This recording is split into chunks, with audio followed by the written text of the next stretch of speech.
The following program, The Russ Belville Show, is intended for responsible adults only. We advocate to the repeal of marijuana prohibition for adults.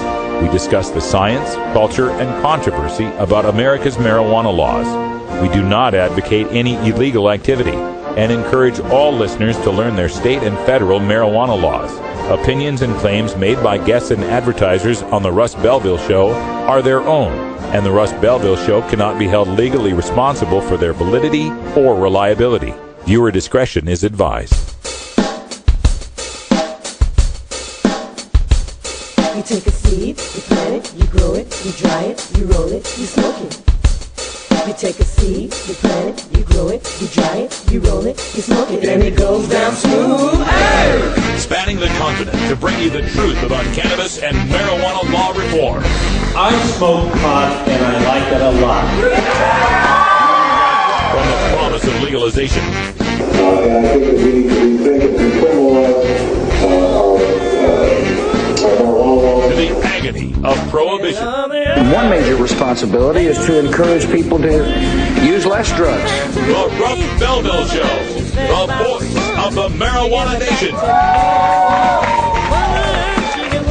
Yeah, I hear you had a question for me. Now, here's your host, Radical Russ Belville.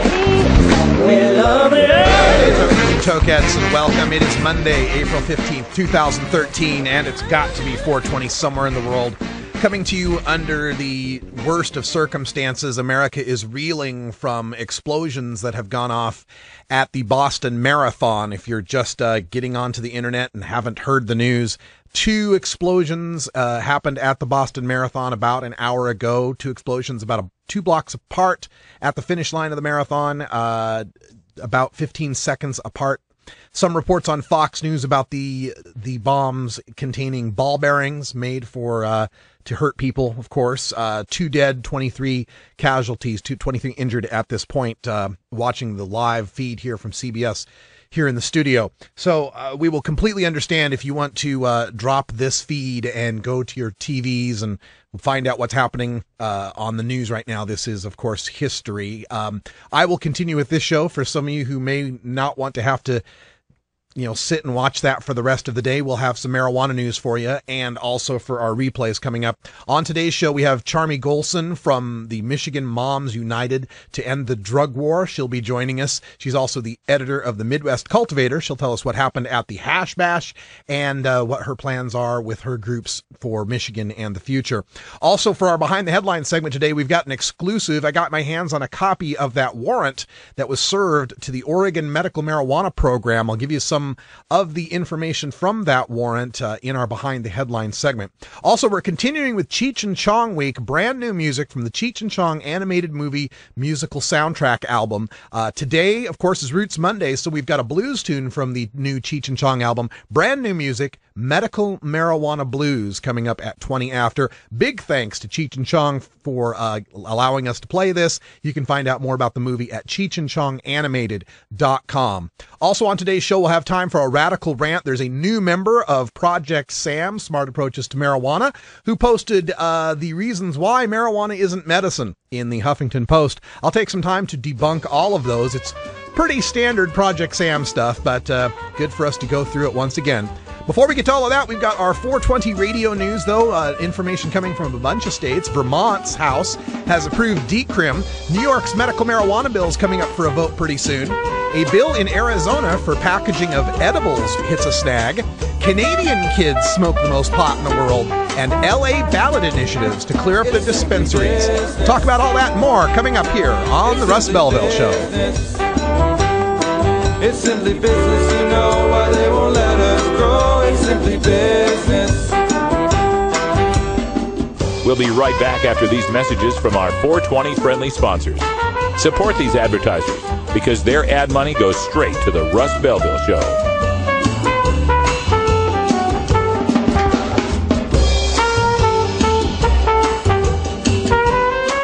You're tuned into the Russ Belville Show, the voice of the marijuana nation.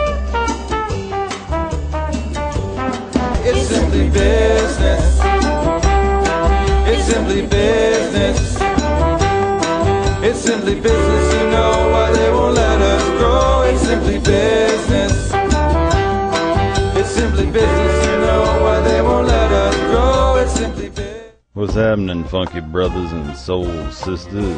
This is Big Daddy, and I want you to win a t-shirt courtesy of the Funky Roller Rink at 420radio.org. Just tune into the Funky Roller Rink this week and keep track of all the hip-hop tunes and sample my Funk 3, baby. Music make you move, 'cause you can dig the groove and groove on. Then, the following week, at the start of the show, just tweet at Funky Roller Rink the results of the hip-hop set list in the order they were played. The first 3 skaters with the correct set list will win some free threads, baby. But you gotta watch the show to win. It's the Sample My Funk t-shirt contest this week on the Funky Roller Rink. Check out the Funky Roller Rink blog on 420radio.org for more info. And as always, keep it funky, keep it funky, keep it funky.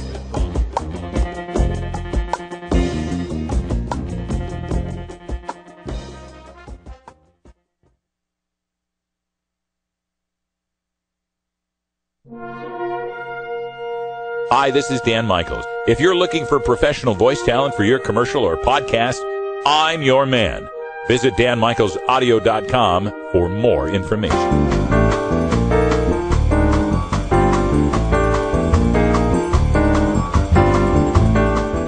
This is your 420 Radio News for Monday, April 15th, 2013. I'm Russ Belville. Vermont House approves marijuana decriminalization from vnews.com. The Vermont House gave preliminary approval Friday to a bill that would change the offense of possessing up to 1 ounce of marijuana from a misdemeanor crime to a civil offense similar to a speeding violation. On a roll call vote of 98 to 44, the House endorsed the bill, which would impose a fine of as much as $300 for anyone caught with up to 1 ounce of the drug. The bill also contains provisions designed to eliminate the possibility of a permanent criminal record or future collateral consequences, such as ineligibility for certain jobs or government benefits for those convicted of possessing up to 2 ounces or up to 4 plants. The legislation now goes to the Senate, which is also expected to pass it. New York medical marijuana bill up for Assembly Committee vote on Tuesday, from Syracuse.com. Proponents of legalizing marijuana for medical use may have their first victory on Tuesday. The New York State Assembly's Health Committee is expected to vote on the proposal at its 9:30 a.m. meeting. But the issue still faces many hurdles, including winning over support from Governor Andrew Cuomo. Similar proposals have passed the full Assembly 3 times since 2008. The bill's sponsor, Senator Dianne Savino, Democrat of Staten Island, and Assemblyman Richard Gottfried, Democrat of Manhattan, will hold a press conference at 11 a.m. Tuesday in Albany. Medical marijuana packaging bill loses prosecutors' support, from ArizonaCentral.com. The complexity of the legal debate over whether federal law trumps Arizona's Medical Marijuana Act has prompted the state's Prosecuting Attorneys Association to withdraw its support of legislation that their members helped craft to protect children from accidentally eating medical cannabis. A bill to enforce bland wrapping on candy containing marijuana will likely die, as attorneys say that it's too difficult to keep legislating medical marijuana in an atmosphere of legal challenges, and that the issue needs to be decided by the courts. Dispensary owners have been trying to block the legislation, calling it a backdoor attempt to shut down the industry because of a clause that would revoke a dispensary's license for a single infraction. M. Ryan Hurley, an attorney for the Regulated Dispensaries of Arizona Association, said the industry favors establishing packaging rules to prevent medical marijuana from falling into children's hands. Kimberly McErnan, a staff attorney for the Prosecuting Attorney Association, said it ultimately didn't make sense to negotiate with dispensaries about packaging marijuana as medicine. Quote, "At some point we realized the mere act of negotiating is creating a conflict, because our position is marijuana, isn't medicine." End quote. Canadian kids smoke the most marijuana in the Western world, according to UNICEF survey. This from HuffingtonPost.com. A new study conducted by UNICEF on child well-being found that Canadian kids smoke more marijuana than kids from any other developed country. UNICEF's Report Card 11 found that Canada ranked first out of 29 countries for the percentage of youths who smoke pot. According to the findings, 28% of 11, 13, and 15-year-old Canadians surveyed said they had smoked marijuana at some point in the last year. Notably, the study found that countries with more liberal drug laws had lower rates of youths who smoked marijuana than nations with stricter penalties. In the Netherlands, where the weed laws vary from city to city, the study found that 17% of kids smoked last year, and only 10.5% smoked in Portugal, where marijuana has been decriminalized. Los Angeles pot ballot initiatives could clarify local marijuana laws, from HuffingtonPost.com. After 17 years of legal battles and uncertainty over legalized medical marijuana, some new clarity will be brought to the issue on May 21st, when Los Angeles city voters will be asked to choose among 3 different measures regulating the growing industry. Propositions D, E, and F offer a range of new requirements for medical marijuana dispensaries, including taxes, caps on the number that can open, and limits on their locations. Proposition D was crafted by the Los Angeles City Council as a compromise measure between the other two, and now Proposition E's supporters have stopped campaigning for their own measure and thrown their support behind Proposition D. One of the key differences is that D would limit the number of dispensaries in Los Angeles to 135, the same number of facilities that existed before a city moratorium was imposed in 2007, while F has no cap. Both place gross receipts tax of 20% on the dispensaries. F requires testing of the actual marijuana itself, as well as audits. That's your 420 radio news for Monday, April 15, 2013. I'm Russ Belville. When we come back, we go behind the headlines and take a look at the Oregon Medical Marijuana Program warrant from the federal government, where patient records were turned over. We have a copy of the warrant in this exclusive report. We'll give you some of those details. This is the Russ Belville Show on 420radio.org. We'll be right back after this.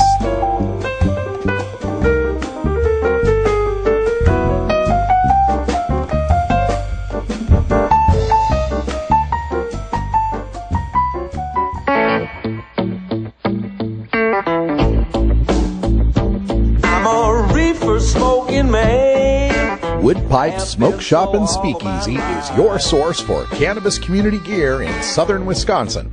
Owners Brian and Tammy Wood are located in Kendall, just outside of Madison, and they've got everything for the smoking enthusiast, including a full assortment of pipes, water pipes, hookahs, bubblers, one-hitters, and so much more. They're open noon to 8 p.m. Monday through Saturday and can help you with your detoxification therapies as well. Call 608-466-7473 or email woodpipes@yahoo.com for more information. That's 608-466-7473 or email woodpipes@yahoo.com. And as always, go pack go. The Russ Belville Show. I'm not very good at singing songs, but here's a try. According to lifelong pot smoker and rocket scientist Carl Sagan, making apple pies from scratch is extremely difficult. If you wish to make an apple pie from scratch, you must first invent the universe. Radical Russ and the Rolla J Studios crew will be right back after these messages. A morning filled with 400 billion suns. The rising of the Milky Way. Cosmos is full beyond. Welcome back, everyone. Time for us to go behind the headlines. And the story that we brought you last week had to do with the warrant that had been served in a criminal case, a federal investigation, and had been served to the Oregon Medical Marijuana Program. This was back in November that the warrant was served. And apparently the Oregon Medical Marijuana Program complied with it, did not fight this warrant whatsoever. We now have a copy of this search and seizure warrant. This is case number 12-MC-382. And the warrant was executed on November 20th. It was filled out on November 6th. But the warrant was executed November 20th, 2012. at the offices of the Oregon Medical Marijuana Program. And from now, I do want to point out that I'm not going to release the names of the people or the addresses that were served in this warrant, because I believe these people are innocent until proven guilty, and it does nothing to help the story to identify exactly who they are. In fact, it might cause them some harm in that, I don't know, they could be targeted for rips or whatever. So we will keep that private, but I will give you details as far as what they were looking for. The attachment A in the warrant says the items to be searched for, seized, and examined are the premises and or items described in more detail in attachment B that contain evidence and instrumentalities of narcotics manufacturing and trafficking and conspiracy to commit narcotics manufacturing and trafficking offenses. And this would be items to be seized cover the period from April 1st, 2011 through November 5th, 2012. So over a year-long investigation here, and apparently the belief of the feds here is the Oregon Medical Marijuana Program being used as a cover for interstate narcotics trafficking. That would be marijuana. They are searching for the names, addresses, telephone numbers, birth dates, Oregon driver's license numbers, other government-issued ID numbers, for patients, growers, and caregivers in the Oregon Medical Marijuana Program. Also searching for Oregon Medical Marijuana applications, registration information that includes the record number, issue date, effective date, expiration date, and audit number, as well as any denial of applications for patients, growers, and caregivers in the program. And also items to be searched and seized include identification of persons associated with marijuana manufacture and distribution, evidence of communications between members of the conspiracy, and evidence to use the apparently legitimate Oregon Medical Marijuana Program participants to disguise profits from drug trafficking. Now, they list the properties to be searched. Now, in the properties to be searched, they list 3 separate addresses in Long Creek, Oregon, and 1 address in Stanfield, Oregon. These locations would be kind of in the north central, maybe northeastern corner of Oregon, very rural areas. And there are 13 different names that are listed here, where they're looking for the record information on these people as patients, caregivers, or growers. But to me, the part that is most disturbing about this is in the last 4 parts of the exhibit, where they want the names and addresses and other contact information for all patients, caregivers, and or growers that have a grow site listed at, and then they list the 4 separate addresses, 3 in Long Creek and 1 in Stanfield. And here's where this is problematic. They are talking about a conspiracy here as part of the charges that they're racking up. Yeah, here we go. Conspiracy to commit narcotics manufacturing and trafficking offenses. Now, one of the things that makes this a huge problem in the Oregon Medical Marijuana Program is that patients are required by law to list a grow site address.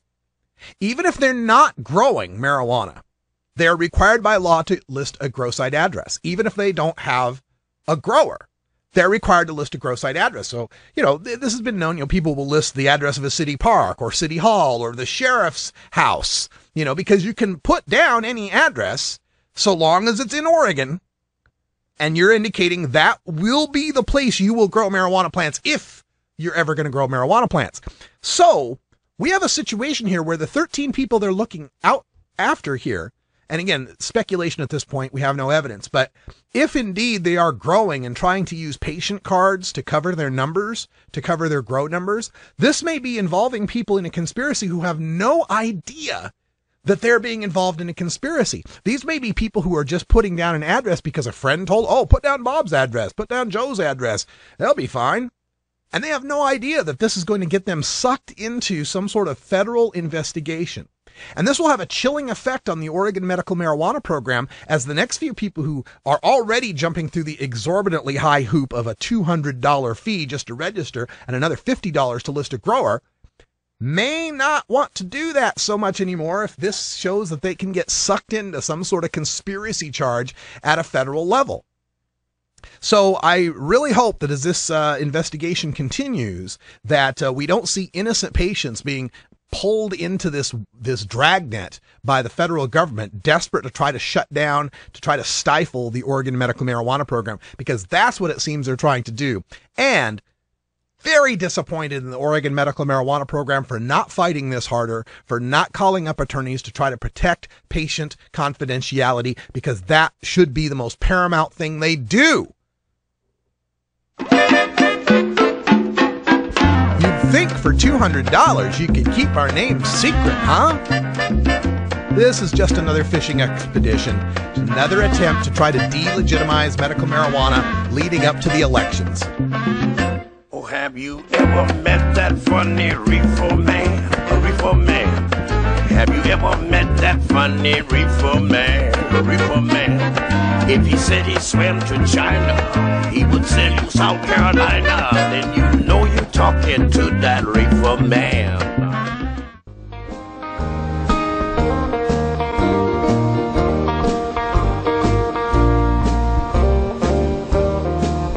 Hey guys, Nico Escondido, High Times Magazine, here with another video grow tip of the week.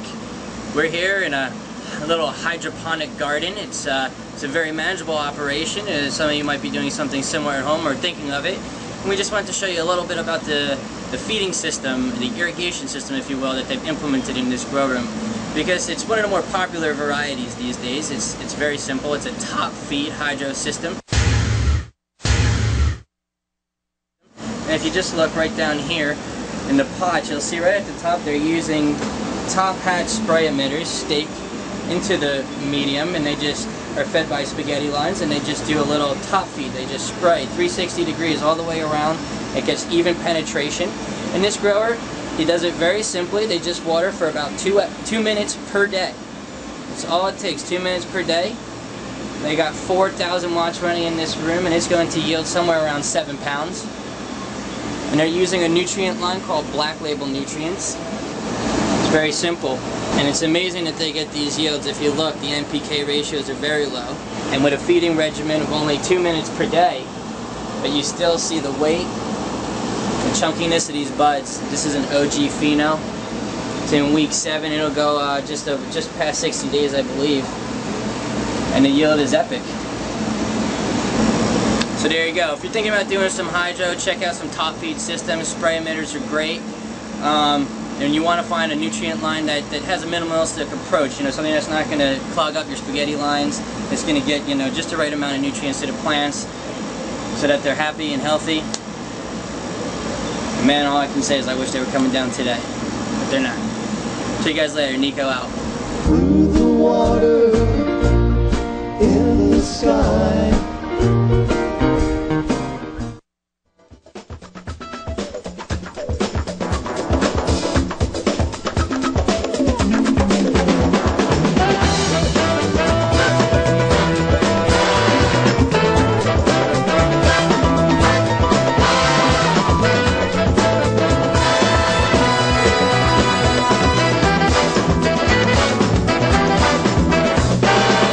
That's right.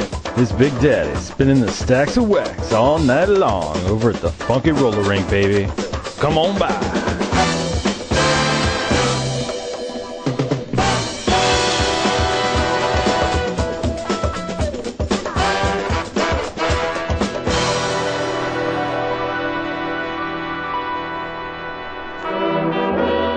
Everyone knows music and marijuana go together, so let's wind up our 20 after break with the Russ Belville Show's Daily Toker Tunes, the best in pod-safe 420 music from around the web.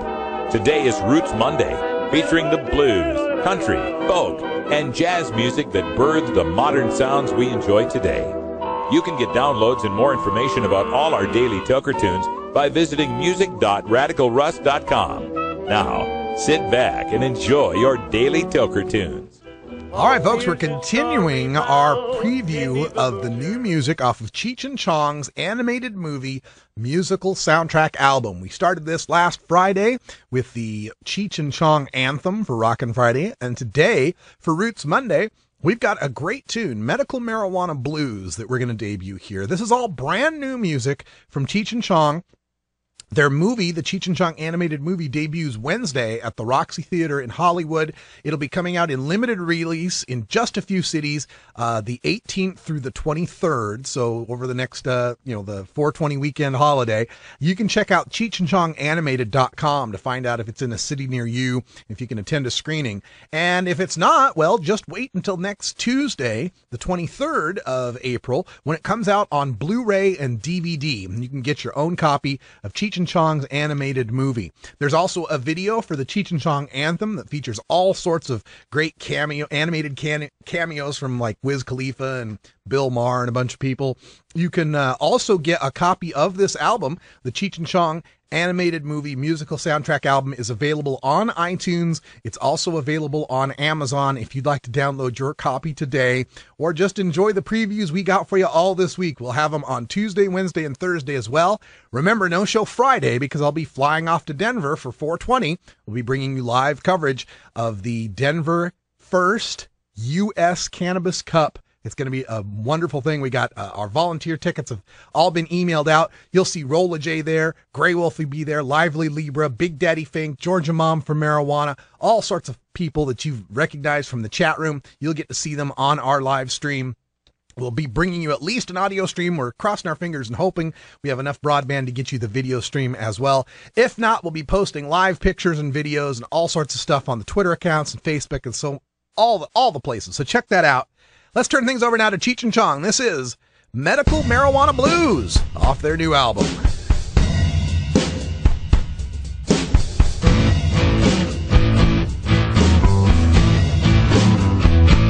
Don't need no dealer to keep you waiting around. Don't need no desperate late night road trips to the seedy side of town. Don't need no friend of a friend whose cousin knows a guy. Don't need to worry and fret and panic before you can finally get high.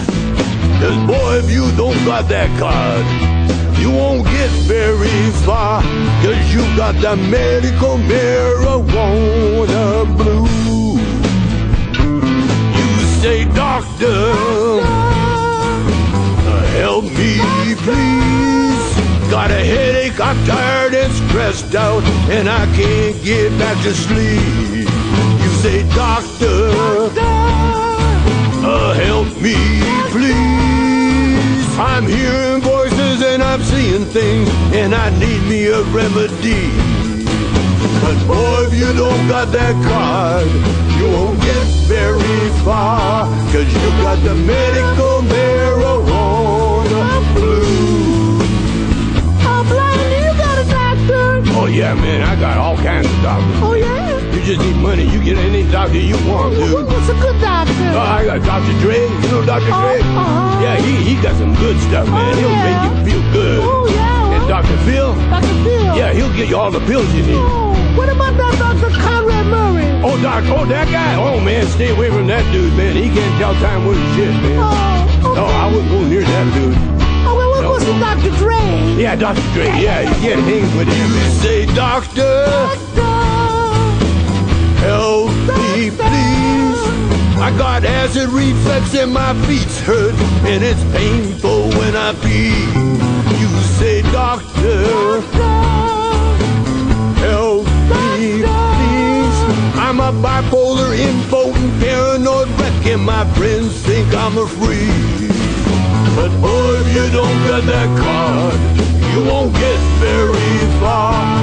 You got the medical marijuana blues.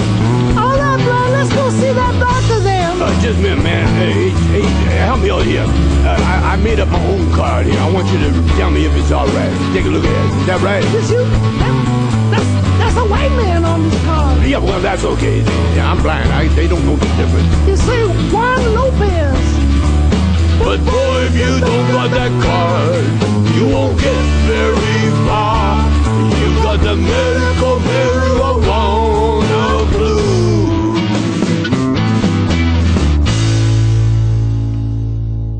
And now, another episode of Cannabis Shakespearean Theatre. I'm your host, Leonard Pinth Garnell III. Tonight we revel in the hilarity of acquiring cannabis when miscommunication occurs between the cannabis delivery service and the consumer. The Royal Shakespearean Cannabis Theatre Company presents the classic David's Not Present piece, made famous by Richard Marin and Thomas Chong. Enjoy. Hark! Who goes there? It is I, David. Pray grant me immediate passage, good sir. I come bearing a package of great import. Hark! Who goes there? It is I, David, as I previously informed you. Make haste in unlatching this portal, for I believe the constable hath cast his visage upon me. I bring you the packet you seek. 'Tis David? Affirmative, my good man. 'Tis David. Now open this door forthwith. David's not present. For Cannabis Shakespearean Theatre, I'm Leonard Pitthorne. Georgia. Hi, this is Willie Nelson, and I need your help. Alcohol prohibition didn't work in the 20s, and marijuana prohibition isn't working today. It's time we stop arresting law-abiding citizens because they prefer marijuana over alcohol. Nearly 2,000 Americans are arrested every day on marijuana charges. We're unfairly destroying the lives and careers of hundreds of thousands of people each year simply because they smoke marijuana. These are not criminals. They're average citizens like you, good neighbors who work hard, raise families, pay taxes, and contribute to their communities. We need your help to end marijuana prohibition once and for all. It's the fair thing to do. For more information, contact NORML, the National Organization for the Reform of Marijuana Laws. Call toll-free 888-67-NORML or visit their website at norml.org.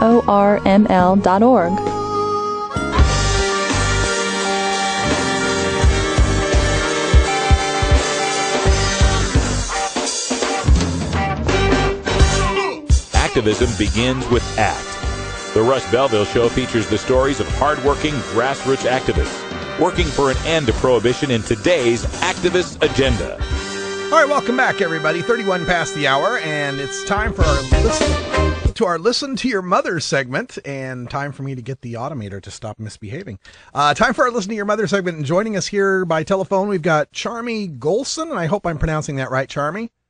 You are, Russ. Thank you very much. Oh, so glad to have you here. You are the editor of the Midwest Cultivator, and you are with Michigan Moms United to End the War on Drugs. Let's start with the last one first. What's Michigan Moms United to End the War on Drugs? It was just Michigan Moms United. Primarily because what I found is working with moms across Michigan and across the country, they're over Charmie, we're having some difficulty hearing you through this mobile connection. I'm going to try to redial you and see if we get a better connection. Okay. All right. Let's see what we can do here. Having a little trouble with the Skype. Let's see if we can get a Skype contact as well on this, and let's see what we get. Hold on. We will try Charmie one more time on the line here from Michigan Moms United to End the War on Drugs.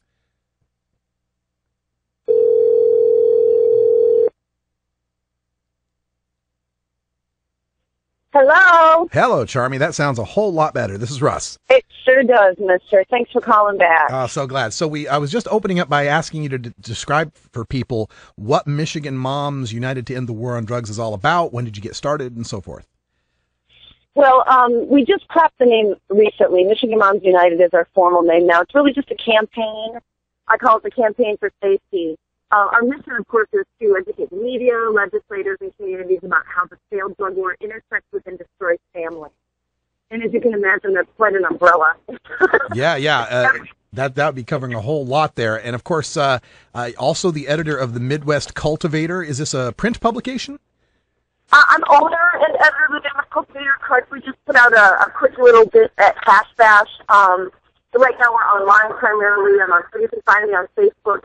The most work that I'm doing right now is freelance writing and working with Michigan Moms United. And I'm also volunteering for LEAP again. I'm a former staff writer for Law Enforcement Against Prohibition.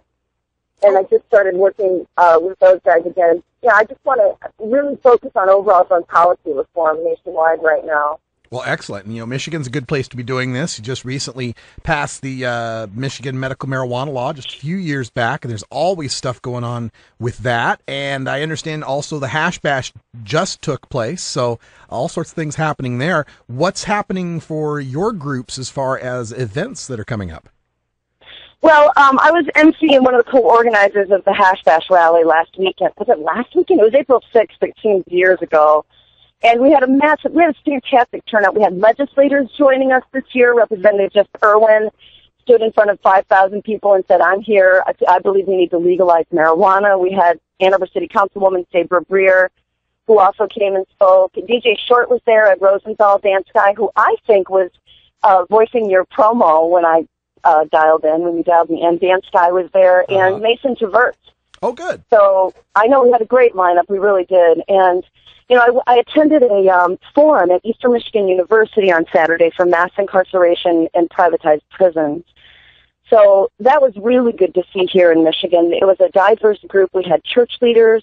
We had academics. I saw some members of the recovering community there, which is key because religious folks, particularly black churches in southeastern Michigan and Detroit, they're frightened. It's ground zero here in Detroit. Sure. With the drug war. I mean, we've got 1 in 3 men are under correctional control. There's no jobs. The work that's being done here in Michigan is slow. Even though we passed the Medical Marijuana Act 4 years ago, what's happened, and if you watch The House I Live In, that brilliant film by Eugene Jarecki, you will see the parallels drawn between what's happening on a national level and here in Michigan, because after we passed our Medical Marijuana Act, white, Republican Michiganders, middle-class folks, began to participate in the Medical Marijuana Act because they believed that they would be safe when they registered and followed the law. And they're, across the country, law enforcement and prosecutors, those very powerful, overreaching prosecutors, continue to work to remove protections provided in our Medical Marijuana Act so they can continue to enforce the Controlled Substance Act on us. Of course, they don't say that. They don't really let people know what executing a warrant really looks like. But they talk about kids with backpacks getting, medical marijuana when they don't need it, and all the crime that surrounds dispensaries, which is, not true. However, we're fighting them tooth and nail. They've been getting test cases, working up through the courts all the way to the Supreme Court to try to strike down laws. We've got the Wyoming versus Turbete case, which the Michigan Supreme Court just agreed to hear. Yes. Which arrived there. I have been suffering from this guilt. In September 2010, I attended a Michigan Municipal League meeting where one of our city attorneys, Grand Rapids City Attorney Catherine Misch, delivered a presentation to about 100 municipal officials in that room that day. And they delivered this presentation across the state immediately. Anybody with a new Medical Marijuana Act, I want to urge you to really keep an eye on moratoriums as they are popping up. This is a national strategy. Catherine Misch that day called for municipalities to join in a lawsuit to determine whether or not the Medical Marijuana Act was superseded by federal law. She encouraged communities to enact moratoriums, to prevent, opportunistic people who want to make money from coming into your neighborhood. And she also urged people to have test cases.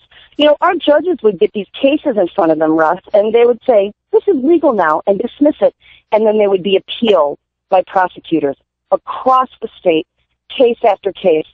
And that strategy that was laid out in September of 2010 has played out across our state. It has destroyed lives. And these test cases, of course, now, one of those moratoriums was challenged several years ago by an attorney and a medical marijuana patient, John Turbete. He said, you can't ban medical marijuana in Wyoming, Michigan. It's a state law. So that has reached the Supreme Court. And not only have they agreed to determine whether or not local municipalities can ban the Michigan Medical Marijuana Act, but they have agreed to determine whether or not our act is superseded by federal law. Mm-hmm.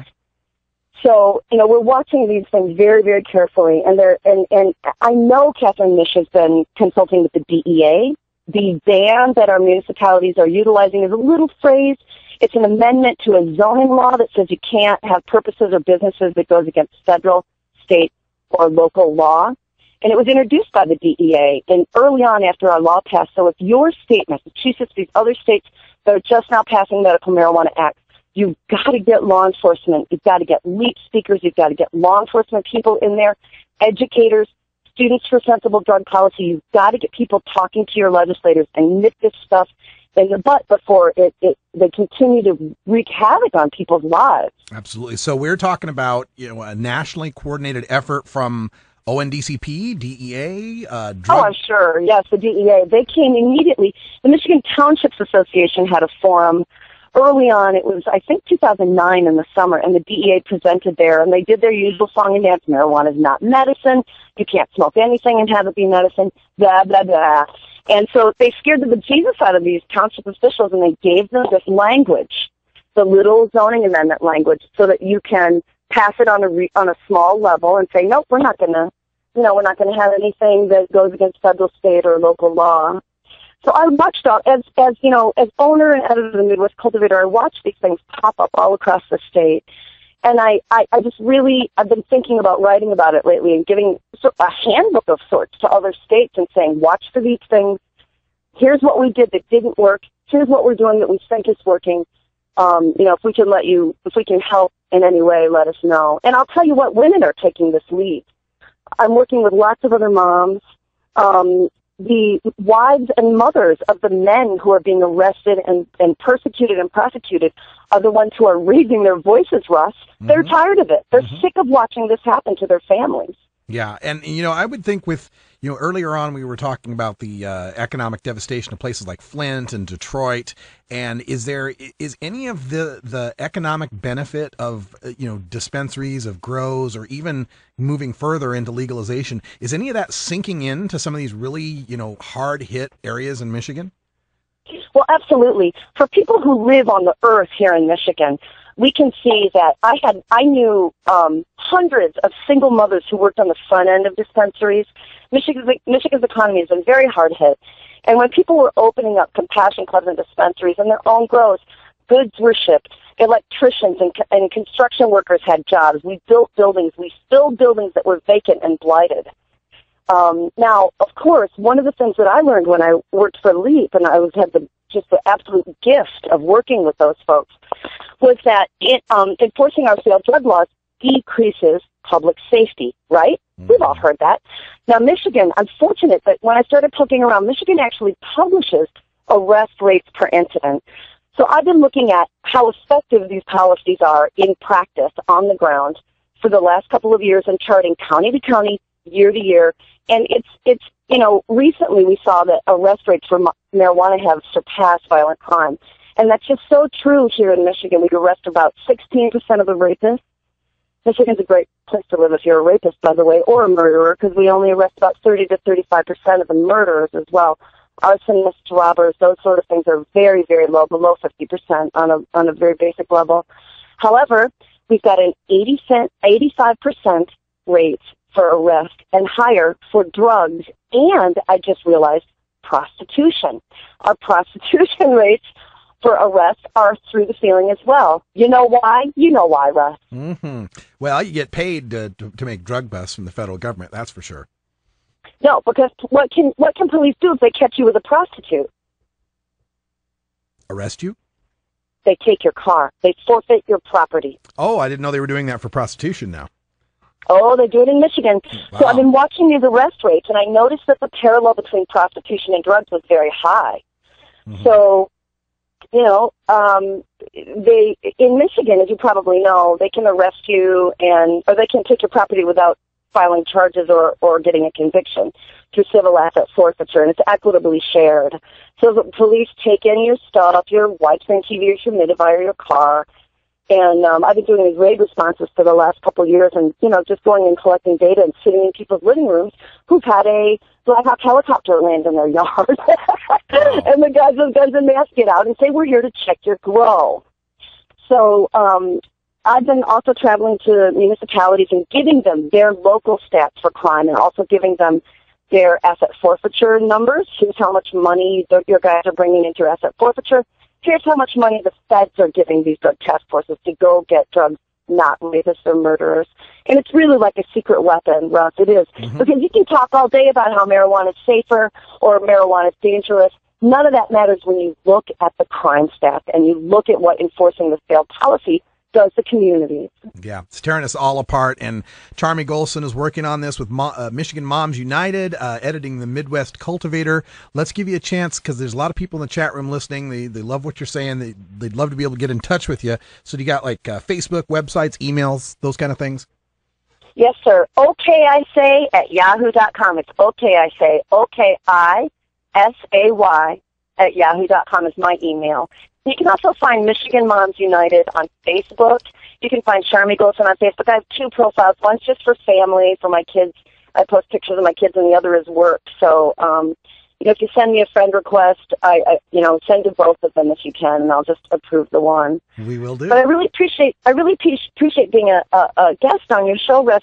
And I want to encourage the people who are listening right now to turn off their televisions and turn off the computer and not look at these images we're seeing from this attack today, and instead go out, especially the women, go out and send love and healing to all war victims, and not put those images of war in our psyche like this.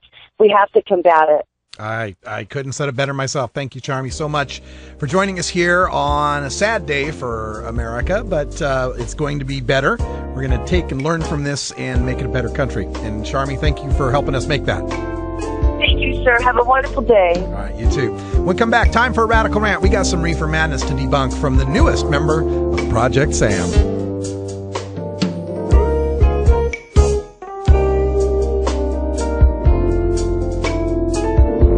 We'll be right back after these messages from our 420 friendly sponsors. Support these advertisers because their ad money goes straight to the Russ Belville Show.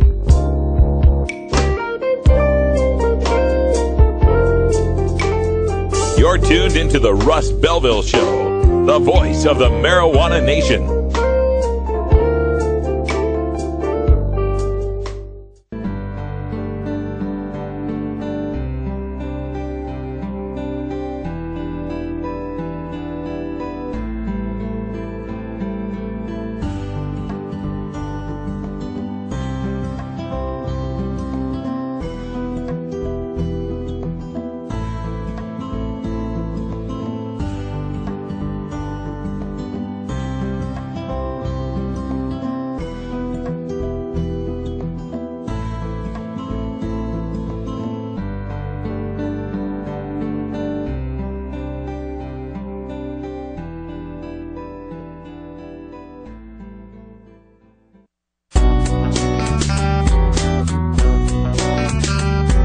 Look, when I was a kid, I inhaled frequently. That was the point. Remember, Mr. President, you once were just one bust away from being Barry the drug criminal.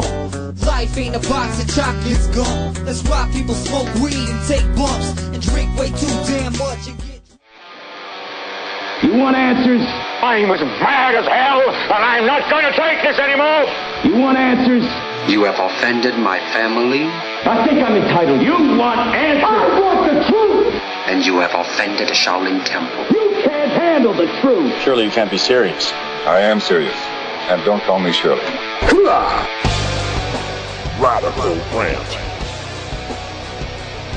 Well, I was just getting ready to sink my teeth into this rant when I saw, was it Dreamweaver in the chat room? Who says the subject of my next rant is, let's say developmentally disabled. I should just go nice on him. Sorry. Can't do it. He's a grown adult. He put his words out there. He can defend them from my little attacks here. Ron Naring, who bills himself as a national and international strategist, commentator, and consultant. Hey, me too, Ron. Wrote this piece in Huffington Post called Medical Marijuana is Far from Medicine. So we're going to talk a little bit about that. He opens, of course, with the whole, what about the children? We got to protect the children and vulnerable adults from the destruction substance abuse can cause. We got to do that.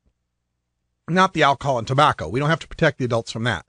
The adults who drink alcohol, they can go ahead and drink alcohol.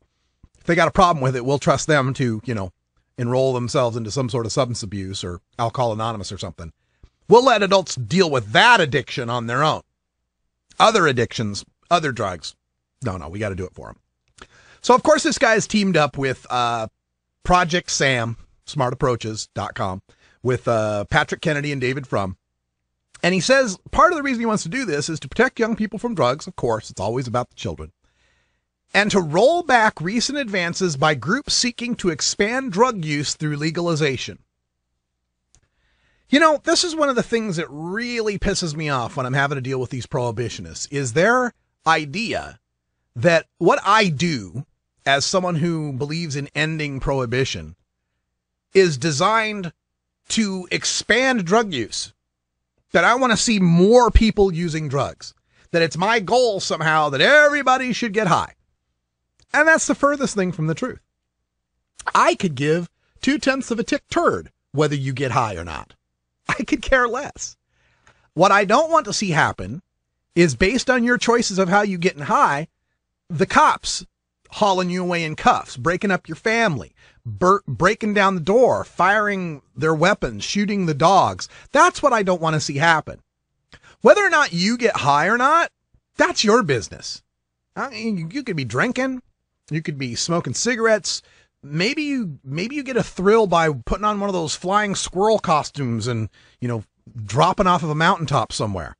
Great. Maybe you like to skateboard. Whatever your thing is, I'm cool with it as long as you're not bugging me, as long as you're not forcing me into any use. And I'm not forcing you into any use either. So when this Ron Naring comes up and says, groups seeking to expand drug use through legalization. Why we seek to legalize has nothing to do with whether or not more people smoke or less people smoke pot.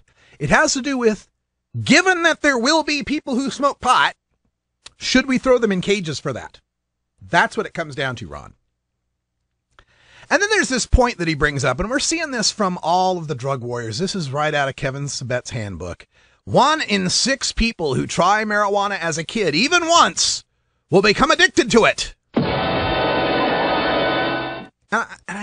Nora Volkow is the one who's been putting this stat out from National Institutes of Drug Abuse. And I just wish I knew how they're defining this addiction. They say 1 out of 11 people who try marijuana will develop a dependence on it, as defined by the DSM-4. The problem is, defining this addiction is A, people who use it often, in B, the face of negative consequences. Well, since smoking marijuana is illegal, there's a negative consequence. So any use, by that definition, can somehow be construed as being addiction. That it causes severe negative consequences. People that want to stop can't stop. But if we had that same sort of definition for alcohol, continuing to drink alcohol despite negative consequences, and if the mere sight or smell of beer on your breath or a beer can in your car was enough to do a stop and frisk, and if we find a single sip of alcohol anywhere near you enough to arrest you and cost you your job, and you still continue to use alcohol, by God, we'd have a whole lot more problem alcoholics, wouldn't we? At least by that definition. So that's another part that always bothers me about this idea that 1 in 6 who try marijuana as a kid will become addicted to it, without defining, what are we talking about addiction? I really hate just casually throwing the word addiction around. This man who writes this talks about how it's a deeply personal issue. For 7 years, I lived with my 2 parents while they were helpless against the addictions that had befallen them. It's something I never want to see happen to anyone else. Well, Ron, you and I are in the same boat, pal. Up until I was age 12, my dad was addicted to speed and alcohol, and I lived through all the horrors that wrought upon our family. But never once did I think cops bursting down the door, shooting our family dog, and hauling him off for a prison sentence would have done us any good as kids. So don't play the whole, oh, I'm the child of an alcoholic, child of addicts card. I got you trumped. And so this idea that you say these kids are going to become addicted to it, man, when I think of addiction, I think of my dad in the back of a trailer when I was 10 years old for 3 weeks straight, trying to kick alcohol and speed cold turkey, from the screams that would come out from that place, from him trying to pick imaginary bugs off of his skin, to him violently puking and shaking and going through the delirium tremens and possibly risking death doing that. That's addiction, friends. That's addiction. I have yet to find the marijuana smoker, no matter how badly marijuana has affected their life and been a detriment to them, who risked death trying to kick it. So I do not like lightly tossing around the word addiction. But let's go to this stat. They say 1 in 6 people who try marijuana as a kid will become addicted to it. I looked up the National Survey on Drug Use and Health, and there's a variable there that tells you how old someone was when they first tried marijuana. And you can cross-reference that variable based on how often they are currently using marijuana. So for marijuana addiction, I just said, all right, let's take the variable that'll tell us how many of them are smoking pot monthly. And here's what I found. For people below the age of 15 years old, if you tried pot younger than age 15, 28% of you are now smoking pot monthly. If you tried pot below the age of 18, 22% of you are smoking pot monthly. If you tried pot above the age of 18, it drops all the way to 9.5%. And in that mid-teen years, age 16 to 21, where most people about the age, that's kind of the median ages most people try pot in their life, it's 12.7%. So sure, if someone is smoking pot, starting pot before the age of 15, do we find them ending up to being monthly pot smokers later in life? Yes. This is why we stand for legalization, and we want to have those kids carded so that there won't be an economic opportunity for teenagers to deal weed in the school parking lot and not check anybody's ID. Do you know how many of these kids are able to get a hold of tequila? Very few, because there's no high school tequila dealers. They got to corrupt some adult. They got to steal it from a parent's liquor cabinet. They got to corrupt some adult on the street to buy it for them. Or they've got to corrupt some adult who's the clerk who doesn't care about their IDs. But at least somewhere along the line, there's a chance that an adult can stop this. With marijuana, there's no adults involved at all. The kids get the weed from other kids. And that's what we're trying to solve here. That's what we're trying to stop here. And by the way, speaking of those same statistics, in that same document that is linked to by Ron Naring in this Huffington Post piece, in that same document are the quotes from National Institutes of Drug Abuse showing a constant and amazing decline in the teen use of alcohol, and a constant and amazing decline in the teen use of tobacco. Both of them down from their peaks in 1997 and 1994, respectively, to some of the lowest recorded levels of teen alcohol and tobacco use ever recorded. How many adults did we arrest to get those results? Because part of what they say here is that we have to keep marijuana illegal. In fact, further on down here, they say that we have to, real reform would mean more treatment and prevention education, not increased access to a drug that sends more kids to treatment than all other drugs combined.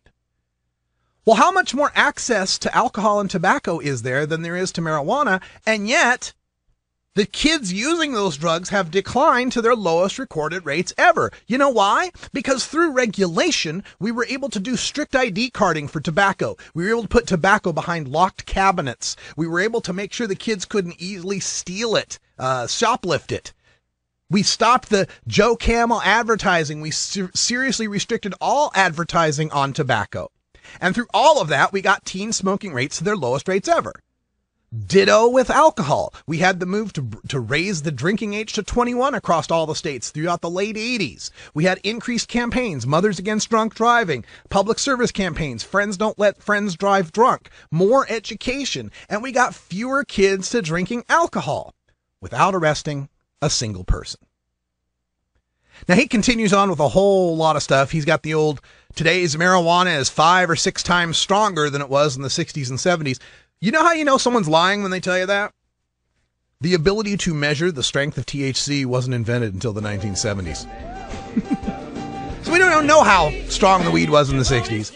And of course we all know the potency thing is a lie. He continues with Project Sam being a response to the lavishly funded efforts of George Soros. Thank you, George, for my lavishly funded, well-heeled drug legalization lobby. The guy supports Nancy Reagan's Just Say No, for God's sake. How seriously can we really take this guy? We'll talk a little bit more about this in Hour 2, Toker Talk Radio. You can join us at 971-533-7111. We'll also catch up on the latest news from Boston, find out what's happening there. And Brian the Red will be back tomorrow. He was just out today for a previous engagement. So I'm Radical Russ. Thanks for joining us here at Roll the J. We're back in just a moment with Toker Talk Radio. And until next time, take care of each other, Tokers.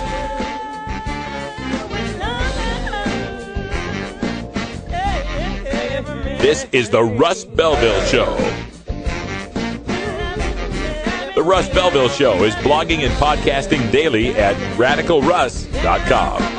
You take a seed, you plant it, you grow it, you dry it, you roll it, you smoke it. You take a seed, you plant it, you grow it, you dry it, you roll it, you smoke it. You take a seed, you plant it, you grow it, you dry it, you roll it, you smoke it, and it goes